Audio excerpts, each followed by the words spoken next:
O governo federal tem mais um desafio a ser enfrentado no Congresso: a aprovação da PEC emergencial. Pressionada a voltar a conceder o auxílio emergencial, a gestão Bolsonaro considera fundamental a aprovação da proposta antes de disponibilizar o benefício.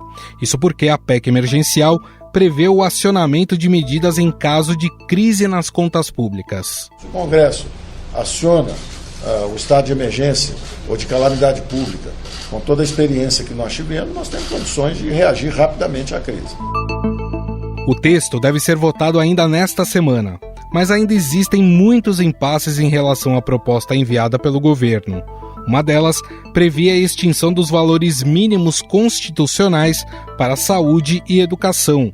Hoje, estados e municípios devem destinar de 12% a 25% para as duas áreas. Devolver aos municípios e ao Estado e à União o poder de legislar sobre uma das leis mais importantes, que é a do orçamento. Até porque vincular o orçamento da União, que é o único país democrático no mundo que tem esse grau de vinculação, não resolveu nada.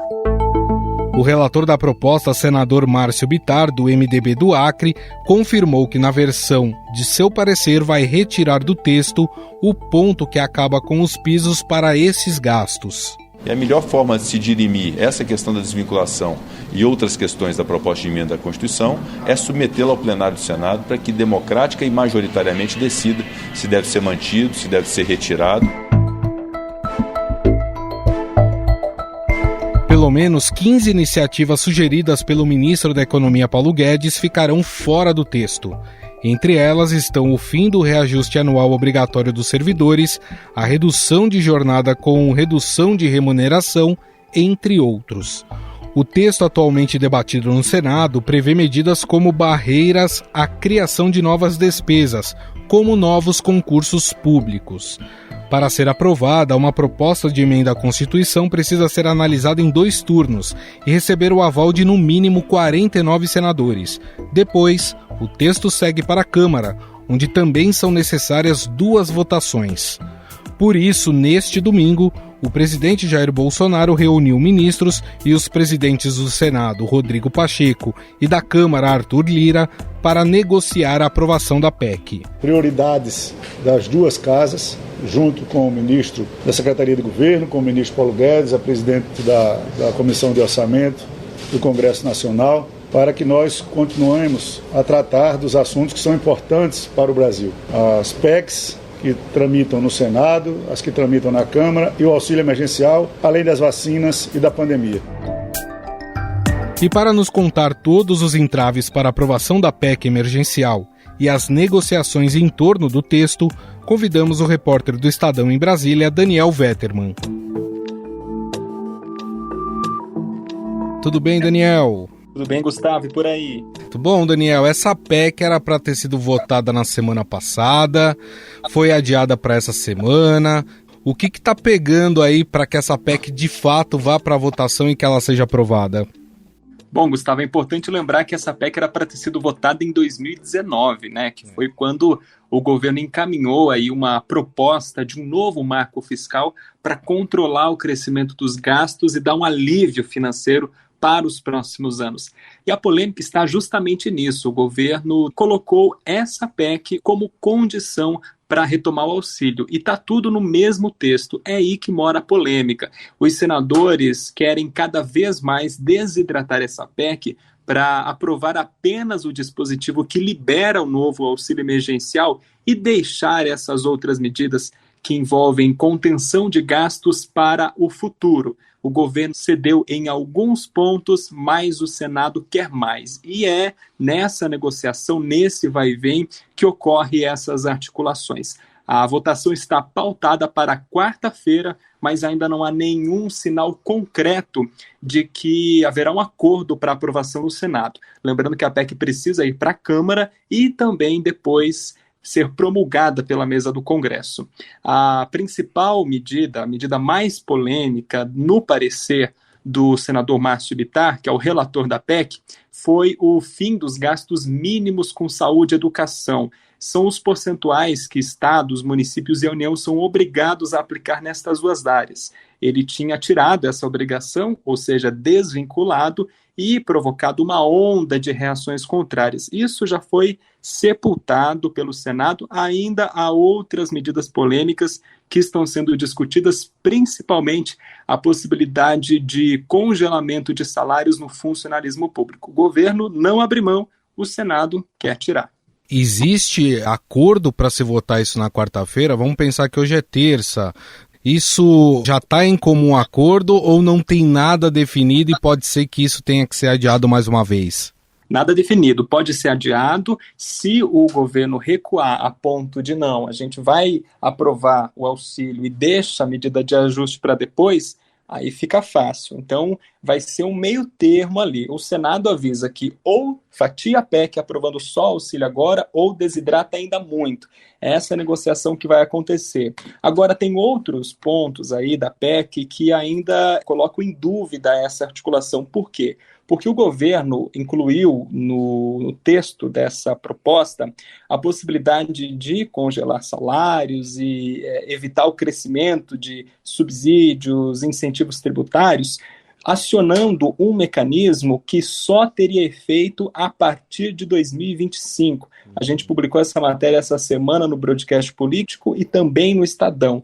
E aí vem a dúvida, né, Gustavo? Se o governo está colocando a contenção de gastos como condição para aprovar o auxílio emergencial, por que então esses gatilhos previstos na PEC só têm efeitos a partir de 2025? Então fica aí uma grande dúvida, uma grande controvérsia do porquê o governo está colocando isso como condição. O argumento no Ministério da Economia, no Executivo, é que é preciso dar um sinal para o mercado financeiro, dar um sinal aí de ajuste nas contas públicas para o futuro, para pelo menos, se não fizer o ajuste agora, se não cortar despesas agora, dar um sinal de que isso poderá ser feito futuramente. É um aceno, porque só aprovar o auxílio sem nada causaria aí um efeito perigoso para as contas públicas e também, claro, para a imagem do Brasil perante o mercado financeiro, e isso desemboca em investimentos, avaliações de risco de empresas brasileiras e tudo mais.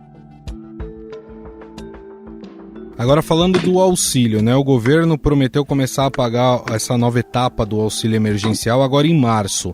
Caso essa PEC emergencial não seja aprovada, ela seja adiada outras vezes, esse calendário está mantido? E sobre o valor de R$250 que foi dito pelo presidente, isso já é consenso ou não? O Congresso está querendo aumentar esse valor?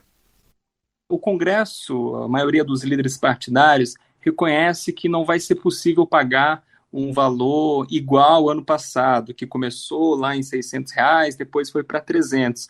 Mas essa quantidade aí de R$250 não caiu bem em todo mundo, não. Tem uma pressão ali para aumentar de 300, ou depois dos 4 meses prorrogar de novo, mas, por enquanto, o acordo é para 4 parcelas de R$250. O problema é que essa PEC não foi aprovada. Nós já estamos em março. O governo já admitiu que pode editar uma medida provisória abrindo um crédito extraordinário, que é essa despesa que nós falamos aqui, que fica fora do teto de gastos e endivida o governo, aumenta o endividamento. Ele pode assinar isso antes da promulgação da PEC. Mas é um risco, né? Porque essa PEC tem os dispositivos que dão segurança jurídica para o governo se comprometer com essa despesa sem risco de ser acusado no futuro, por exemplo, de crime de responsabilidade, que é motivo técnico para um processo de impeachment. O tempo corre contra as articulações e aí o Congresso, o Senado, a Câmara pressiona por uma nova rodada do auxílio emergencial, por uma aceleração na campanha de vacinação, porque só isso imunizaria a população e proporcionaria, né, a reabertura das atividades econômicas. Nessa última semana, vários estados, vários municípios decretaram novas medidas de isolamento e o presidente da República está criticando essas medidas e ainda condicionando o auxílio à decisão de abrir tudo, o que, claro, coloca aí os governadores numa reação contrária, porque o auxílio emergencial é justamente para bancar a renda das pessoas no período de isolamento. Bom, este é o repórter do Broadcast Político e do Estadão, Daniel Vetterman, que falou um pouco mais pra gente sobre essas negociações, né, e sobre o futuro aí da PEC emergencial e também do auxílio emergencial. Daniel, queria te agradecer mais uma vez, muito obrigado, viu, pelas informações. Obrigado, um abraço a todos.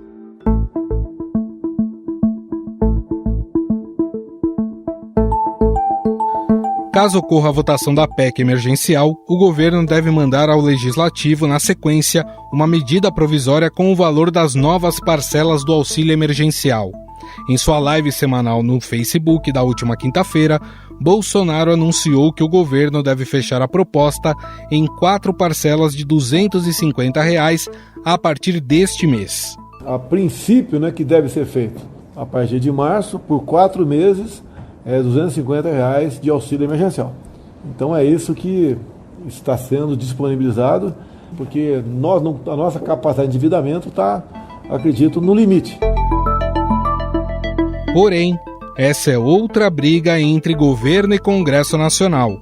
O presidente do Senado, Rodrigo Pacheco, disse que o valor ainda não está fechado. Tratarmos a respeito do encaminhamento do auxílio emergencial no Brasil e da contrapartida que nós estamos buscando fazer, não como condição para a implantação do auxílio emergencial, mas como uma sinalização positiva de que o Senado e a Câmara têm responsabilidade fiscal.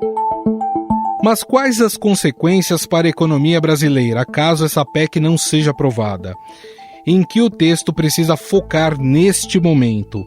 Para falar sobre o assunto, convidamos o economista Antônio Correia de Lacerda, presidente do Conselho Federal de Economia. Tudo bem, professor? Como vai? Olá, Gustavo. Uma saudação a você e todos que nos ouvem. Professor, a PEC emergencial foi colocada pelo governo como condicionante para o pagamento do auxílio emergencial, para a compra de vacinas. Dito isso, ela se torna essencial nesse momento para que o governo possa abrir espaço para endividamento? Ela é muito importante. Na verdade, a proposta inicial da PEC trazia lá alguns, como se diz no jargão muito comum no Congresso, alguns jabutis, né? Alguns penduricalhos, algumas armadilhas, como, por exemplo, propunha a extinção do piso, né, de gastos para a educação e para a saúde. Felizmente, aparentemente, isso foi superado, né, e agora está em discussão a apresentação de uma nova PEC que garanta, sim, as condições para o suprimento dos recursos necessários ao auxílio emergencial e outras no momento de crise, né? Uma vez que, obviamente, o orçamento tradicional não comporta esses gastos, né? E as amarras que nós temos, o teto de gastos, etc. Mas como nós estamos numa situação extraordinária, né, no meio de uma pandemia, que, aliás, está, infelizmente, se agravando no Brasil, é fundamental, sim, garantir as condições para que haja o suprimento desses recursos necessários aos programas de auxílio emergencial e outros que poderão vir a ser adotados. O senhor falou da flexibilização do mínimo de gastos com saúde e educação, né? E esse era um ponto visto como primordial pelo governo dentro dessa PEC. No entanto, a gente sabe que são medidas pouco populares e também medidas, claro, que não são bem-vindas na sociedade. Mas a pergunta que fica é, elas de fato são necessárias nesse momento para se abrir esse caminho para aumento de gastos ou existem outros mecanismos que o governo tem para cobrir o gasto com o auxílio, por exemplo? Olha, existe sim outras alternativas que não o corte de gastos orçamentários. Ou seja, nós precisamos criar alternativas que permitam, né, flexibilizar o gasto público num momento de situação extraordinária como o que nós estamos vivendo. Então, a consequência inevitável será o aumento do déficit público e o aumento do endividamento. Aliás, nada diferente do que a grande maioria dos países mundo afora tem feito no enfrentamento da pandemia, porque a pandemia absolutamente era imprevisível, né? E nenhum outro país também alocou recursos no seu orçamento para fazer frente aos gastos, né? Então, nós não podemos cair no Brasil na armadilha de cobertor curto, né? Tirar de um lugar para passar para o outro. Claro que existem, né, alguns benefícios que podem ser repensados, mas nem pensar os da saúde e educação, né? Existem, por exemplo, incentivos fiscais, né, em algumas empresas, envolvendo, por exemplo, uma parte dos fabricantes instalados na Zona Franca de Manaus, né, que, na verdade, favorece 2 ou 3 empresas em detrimento da maioria, né? Então, são questões que podem ser e precisam ser resolvidas. Agora, elas não podem condicionar o atendimento emergencial, né, que nós temos. Então, é preciso suprir de renda parte da população, talvez socorrer algumas pequenas e médias empresas, né, com mecanismos de crédito e outras formas de compensação salarial, por exemplo, e isso envolverá, sim, a elevação de gastos e precisará ser feito sob pena do agravamento da crise econômica, inclusive.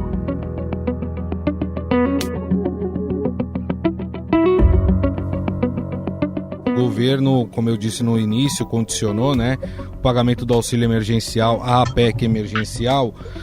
De fato, se ela não for aprovada, né, existe ainda muita restrição dentro do Congresso Nacional para a aprovação dessa PEC emergencial. É possível mesmo assim ainda se pagar o auxílio emergencial ou não? Ou uma coisa está atrelada à outra, hein, professor? Uma coisa sim está atrelada à outra, né? Porque você tem amarras autoimpostas, né, ao gasto público brasileiro, como, por exemplo, a Emenda Constitucional 95, aquela do teto de gastos, né, que foi aprovada em 2016. E eu sempre fui contra, né, essa emenda constitucional, porque entendi e continuo entendendo que ela cria amarras desnecessárias, né, e engessa muito a capacidade de reação do Estado, especialmente em momentos de fraqueza, de crise econômica ou de crise econômica associada a uma crise sanitária como agora. Então, sempre é possível se buscar uma alternativa, mas o ideal realmente é que se estabeleça essa pré-condição, né, esse respaldo para o Executivo e também o Legislativo, ampliar os seus gastos sem correr em riscos, né, sem correr em risco de crime de responsabilidade, etc. Então, nesse sentido, a aprovação da PEC emergencial, ela é bem-vinda com as ressalvas que eu já fiz. Quer dizer, pensar em retirar recursos da saúde e educação para socorrer o auxílio emergencial na verdade, um cobertor curto, né? Você vai tapar de um lado, mas vai faltar do outro. Quer dizer, não vai, e você vai quebrar uma regra estrutural por uma questão conjuntural. Então, é preciso enfrentar o problema, se livrar dos dogmas, né, que envolvem o gasto público, e lembrar que o governo e o Estado, eles são diferentes de uma família, né? Uma família na crise ou uma empresa, ela tem que cortar os seus gastos, porque ela não tem a capacidade de endividamento e tampouco o monopólio de emissão monetária que o Estado tem para fazer frente a esses gastos, né, mediante necessidade. E lembrar também que o gasto público tem um efeito multiplicador, né?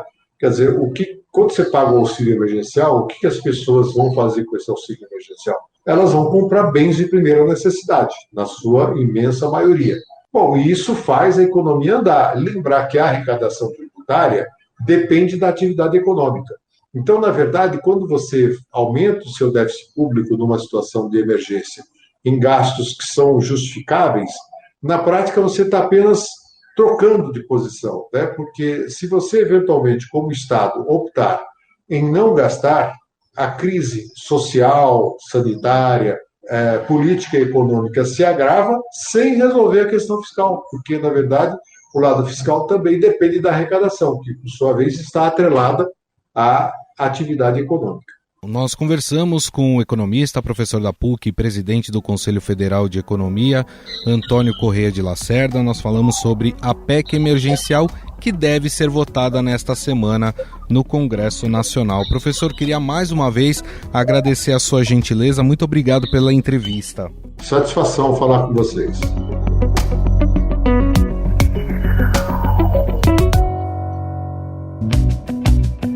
Novos rumos.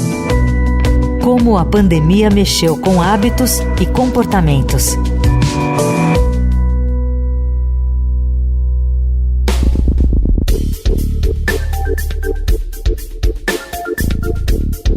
Ao longo desta semana, você ouve aqui no Estadão Notícias um quadro com análises e reflexões a partir dos resultados de uma pesquisa internacional realizada pela Oliver Wyman.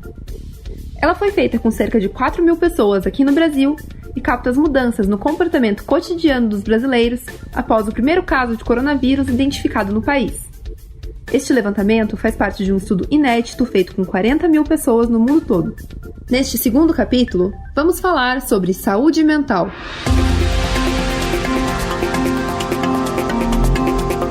De acordo com o estudo, Brasil e China estão empatados na liderança do ranking entre as populações que mais buscaram auxílio contra a ansiedade e depressão.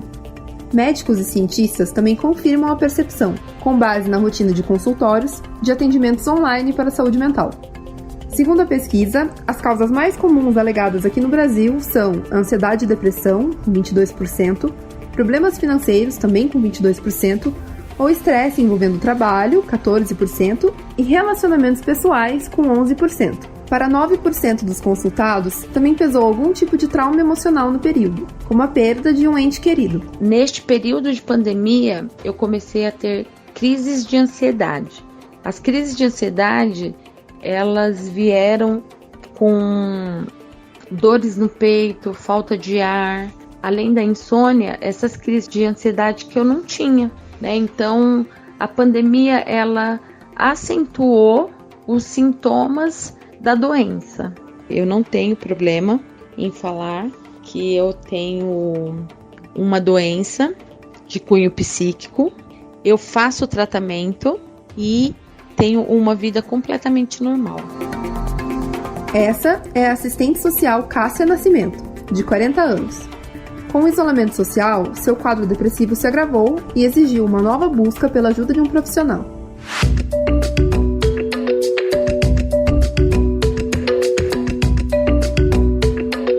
Pelos dados globais da pesquisa, 29% das pessoas foram ao consultório e 26% optaram por atendimento online para a saúde mental. A busca por ajuda é maior entre as mulheres, caso de 23% das entrevistadas. Para homens, o patamar é de 15%.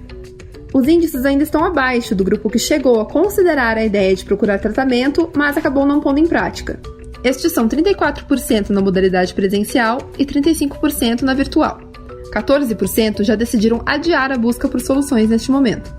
A superintendente médica de gestão de saúde populacional da Sul-América, Raquel Embaçaí, afirma que além do perfil tradicional de pacientes, houve aumento de procura por homens e idosos que sentem solidão pelo distanciamento social familiar. A pandemia veio trazendo um incremento muito grande de casos de doença mental de fato, principalmente no que diz respeito à ansiedade, síndrome de pânico, depressão, abuso de substâncias, em especial álcool também, e tudo isso por conta do clima de muita incerteza, medo, insegurança e outras questões associadas à pandemia, como a própria necessidade do isolamento social.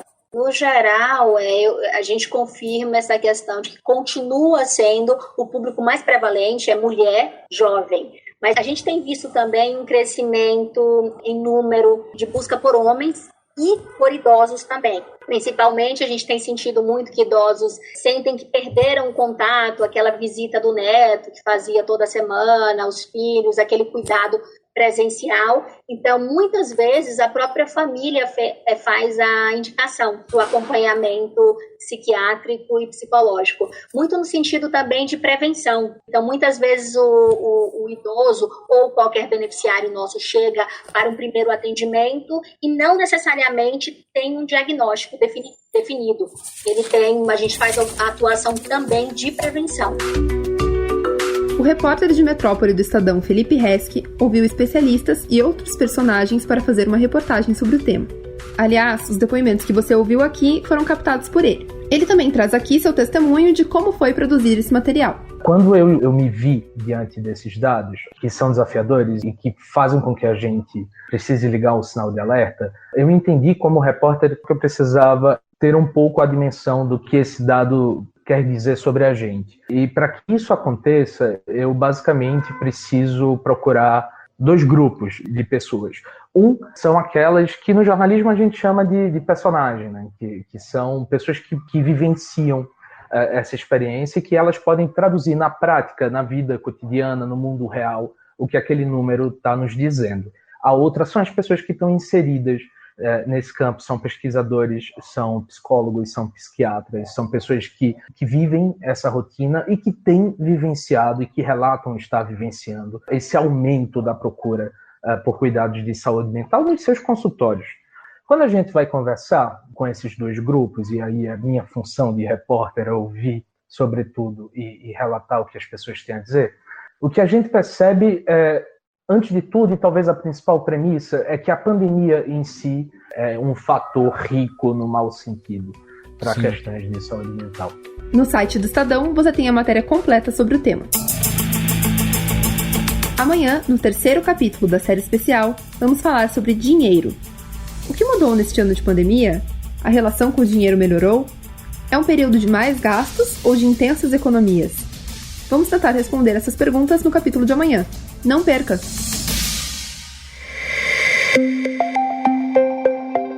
Estadão Notícias. O Estadão Notícias desta segunda-feira vai ficando por aqui. Contou com a apresentação minha, Gustavo Lopes, produção de Bárbara Rubira e Ana Paula Niederauer, e a montagem é de Carlos Amaral. O editor do núcleo de áudio do Estadão é Emanuel Bonfim, e o diretor de jornalismo do Grupo Estado é João Fábio Caminoto. Mande seu comentário e sugestão para o e-mail podcast@estadão.com. Um abraço e até mais. A vacina protege você e protege os outros. Por isso, quanto mais gente disser vacina sim, mais protegido todo mundo vai ficar. Quando for a sua vez, vai até lá, levanta a camisa e mostra o braço. Mostra para todo mundo que você diz sim. Sim para a esperança, sim para a volta do abraço, sim para a vida. Vacina sim. Uma campanha do Consórcio de Veículos de Imprensa para Todos. Vacina sim.